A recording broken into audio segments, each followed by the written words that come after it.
आएगा आइंदा पाकिस्तानी फैमिली तो कैसे आप सब, मेरा नाम आजाद है। मैं ना यार जयशंकर के दोबारा से आने से पाकिस्तानियों की फटी, पाकिस्तान में मचा मातम। अच्छा, जयशंकर साहब दोबारा बन गए भाई साहब, जयशंकर जी के अलावा फॉरेन मिनिस्ट्री में नाम ही और कोई नहीं आता। अच्छा। वॉच करते देखा किस तरह से पाकिस्तानी पागल हो गए हैं। तो कड़न करते स्टार्ट। एस जयशंकर फिर से विदेश मंत्री बनाए गए हैं। एस जयशंकर, मोदी सरकार के विभागों का बंटवारा देखिए अब लगभग फाइनल हो चुका है और वो जानकारी हम आप तक पहुंचा रहे हैं। लेकिन एक चीज याद रखें, डॉक्टर जयशंकर को as a second time foreign minister लेके आना, मिनिस्टर फॉर एक्सटर्नल लेके आना, भाई तीसरी बार ले मतलब it's all very important, it's significant. I, Subramaniam Jaishankar, do swear in the name of God that I will bear true faith and allegiance to the Constitution of India.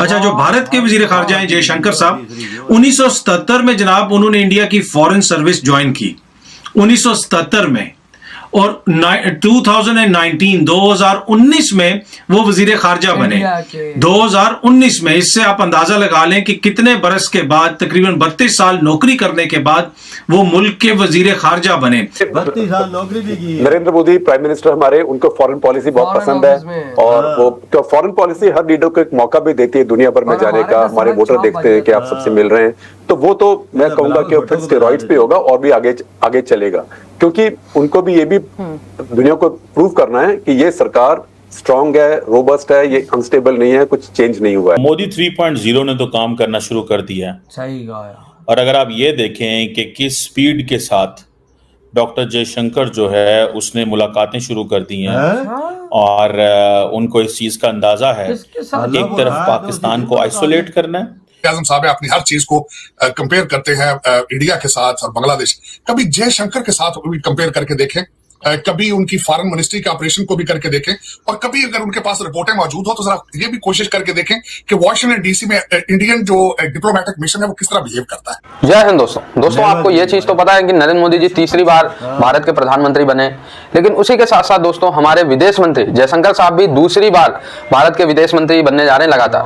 और दोस्तों पिछले 5 साल में जयशंकर साहब ने क्या किया वो मुझे बताने की जरूरत नहीं, आप लोग मेरे से अच्छा जानते हैं। भारत का वन ऑफ द बेस्ट विदेश मंत्री अगर कोई है तो मुझे नहीं लगता जयशंकर साहब से अच्छा कोई होगा या था। ठीक है, वो भारत के लिए सबसे बेस्ट विदेश मंत्री दोस्तों। जिस तरीके से अंतरराष्ट्रीय मंच में भारत को रिप्रेजेंट किया जयशंकर साहब ने, वो सराहनीय है। और जो सबसे प्रमुख काम जयशंकर साहब ने कहा, पाकिस्तान में उसको लेकर अभी भी रोना धोना मचा हुआ है कि मोदी जी तो तीसरी बार आ गए लेकिन जयशंकर साहब को विदेश मंत्री नहीं बनना चाहिए, इसलिए क्योंकि हर अंतरराष्ट्रीय मंच पे जयशंकर साहब ने जिस तरीके से दुनिया को यह बताया है कि अगर आप पाकिस्तान में इन्वेस्ट करते हैं, पैसा भेजते हैं, तो वो डायरेक्टली आतंकवाद को फंडिंग होगी। जयशंकर साहब ने ये बात ऐसे हवाई में नहीं कही, उन्होंने विथ फैक्ट विथ प्रूफ, उन्होंने कहा ओसामा बिन लादेन, उन्होंने कहा 9/11, 26/11, सब कुछ विथ प्रूफ एंड फैक्ट दुनिया को बताया। पाकिस्तान से बात करना भी आतंकवाद को सपोर्ट करना है, इसलिए आज जयशंकर साहब की वजह से भी पाकिस्तान काफी हद तक अलग थलग पड़ा हुआ है दुनिया से। तो हैट्स ऑफ टू जयशंकर साहब, और दिल से उनको एक बार सैल्यूट देता हूँ। जब तक पाकिस्तान में ये सोच है कि आतंकवाद के दबाव से भारत को हम नेगोशिएटिंग टेबल पे ला सकते हैं, इसको हम कभी माने हमारे लिए ये कभी मंजूर नहीं। तो हमें जो है एक किस्म से साबित करना है कि जितना आप माने आतंकवाद का उपयोग करोगे, इसका नेगेटिव रिजल्ट आप ही को भोग रहे हैं। मुझे लगता है कि पिछले दशक में ये साबित हो चुका है। लेकिन एक चीज याद रखें, डॉक्टर जयशंकर को as a second time foreign minister लेके आना, मिनिस्टर फॉर एक्सटर्नल लेके आना, मतलब it's all very important, it's significant. Question ये है, ठीक है जी, कि नरेंद्र मोदी ने एक तो काम शुरू कर दिया, और दूसरा डॉक्टर जयशंकर की इंपॉर्टेंट मीटिंग्स हैं।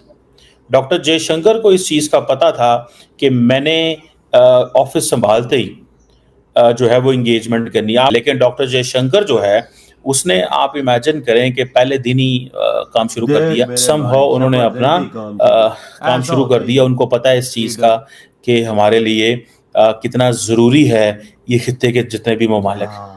अब अगर आप सिर्फ एक ही मुल्क को पकड़ना शुरू करके जैसा उसके ऊपर चाइना बात को करना पकड़ा शुरू कर दें, जिसे वो कहते हैं ना, तो तभी आपको पता चल जाएगा कि क्या सिचुएशन जो है वो हमारे सामने है। डॉक्टर जयशंकर मेरे लिए ये बड़ा एक प्रिविलेज है, ऑनर है, वो यहाँ पे सर्व करके गए वॉशिंगटन डीसी में, और मैं उनको बड़ा करीब से जानता हूँ, उनकी एजुकेशन, उनकी पर्सनैलिटी, उनका सारा जो उनका एक सर्विस फॉर द इंडिया। देखिए इसमें दो चीजें होती हैं, एक तो आपके अंदर नेशनलिज्म हो और दूसरा आपको फिक्र हो अपनी लेगेसी की। ये चीजें तब डिलीवर होती हैं।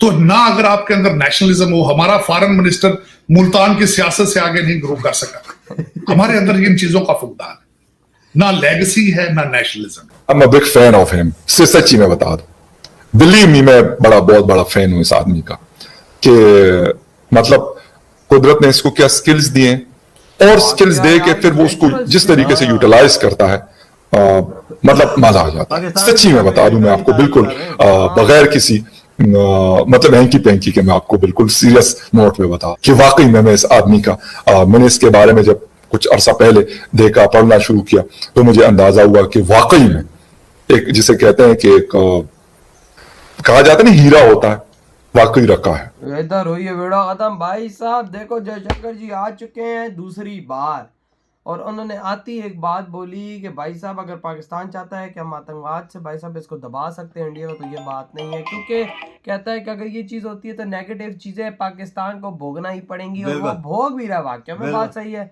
आज देखो हमारे इस देश के अंदर कितना बड़ा आतंकवाद फैला हुआ है। बिल्कुल सही बात है, हमें ही ठोक रहा है। हाँ, सीधी सी बात है। और भाई देखो अब हम लोग उसको कैसे मैनेज हमने हालात खुद ठीक करने हैं ना, वो उन्होंने हालात आगे ठीक नहीं कर रही है, हमें ठीक करना चाहिए कि हमें हमारा मुल्क है ना, वो तो आगे ठीक नहीं कर सकते, ये हमारे हाथों में किस तरह ठीक करते हैं और किस तरह ठीक नहीं कर सकते। सारी बात है, क्योंकि हमारे देश के अंदर वाकई में बहुत ज्यादा इस टाइम हालात खराब है। मतलब अगर आप देखा जाए वो तो बोलते हैं जब तक ये हालात तो तुम ठीक नहीं करो तो हम बातचीत आपको मुंह भी नहीं लगाना चाहते। भाई साहब सीधी बात उन्होंने मुंह में बोल दी। ताजा खबर है, शपथ लेती उन्होंने ये बयान दिया और उसी दिन काम उन्होंने शुरू कर दिया, पूरे बजा के रख दी हमारी। यार देखो आज तभी तो हर पाकिस्तानी जयशंकर जी से, मोदी जी से ज्यादा तो जयशंकर जी से डरता है कि भाई इस बंदे ने पूरी दुनिया से पाकिस्तान को अलग किया। कैसे किया? दुबई, सऊदी अरेबिया, सारे इस्लामिक देश देखो सिर्फ इंडिया के कदमों में गिरे हुए। किस वजह से? जयशंकर जी उनके पास जाते हैं और भाई इंडिया की ताकत दिखाते हैं, और वो फिर इंडिया के कदमों में गिरते हैं। पाकिस्तान से वो अलग है। पाकिस्तान को पता है कि ये जो भारत के बाहर हीरा है जयशंकर जी, जो दुनिया में इंडिया को रिप्रेजेंट कर रहा है, भाई इसने हमारी नैया डुबा दी। बिल्कुल, वजाद फॉरेन पॉलिसी सीखना हो तो जयशंकर साहब से सीखो। अगर हिंदुस्तान को कैसा आगे लेके यार मैं कहता हूँ कि इंडिया की हिस्ट्री का सबसे बेस्ट फॉरेन मिनिस्टर हाँ ना, जब से इंडिया बना है, जब से आजाद हुआ है, देखा जाए तो जयशंकर साहब जैसा हीरा कभी नहीं पैदा होगा भाई, जो फॉरेन मिनिस्टर के हिसाब से। और भाई पीएम हो तो मोदी जैसा, देखो ना कैसे कैसे हीरे मिल रहे। बिल्कुल, शपथ लेती काम शुरू, बिल्कुल देर लगाई नहीं। देखो मुझे अमित शाह जी का इतना खास नहीं पता, क्योंकि उनका इतना मैंने नहीं सुना हुआ। अपने राजनाथ सिंह के वो डिफेंस मिनिस्टर, वो भी बहुत अच्छा अपने हिसाब से वर्क कर रहे हैं। लेकिन वही बात है कि जयशंकर जी ने हमारी नैया डुबा दी। और जो इन्होंने बयान दिया है भाई साहब, पूरा पाकिस्तान हिला दिया। और अभी आगे पता नहीं जयशंकर जी पाकिस्तान का क्या हाल करेंगे। ये सोचो, बस ये सोचो कि वो हमारा हाल क्या करेगा। बिल्कुल यही चीज है वजह, इससे आगे और कुछ भी नहीं हो सकता। पाकिस्तान को तो चुप लगी हुई है यार। सही कहा भाई। और बंदा आगे दूसरी बार 5 साल और रहेगा, और 5 सालों में हमारा पाकिस्तान का क्या हाल करेगा वो कोई नहीं पता। जो पहले काबीना थी मोदी जी की, वही दोबारा आई है। सही कहा। तो यार आपके क्या थॉट है? इधर ही बढ़ा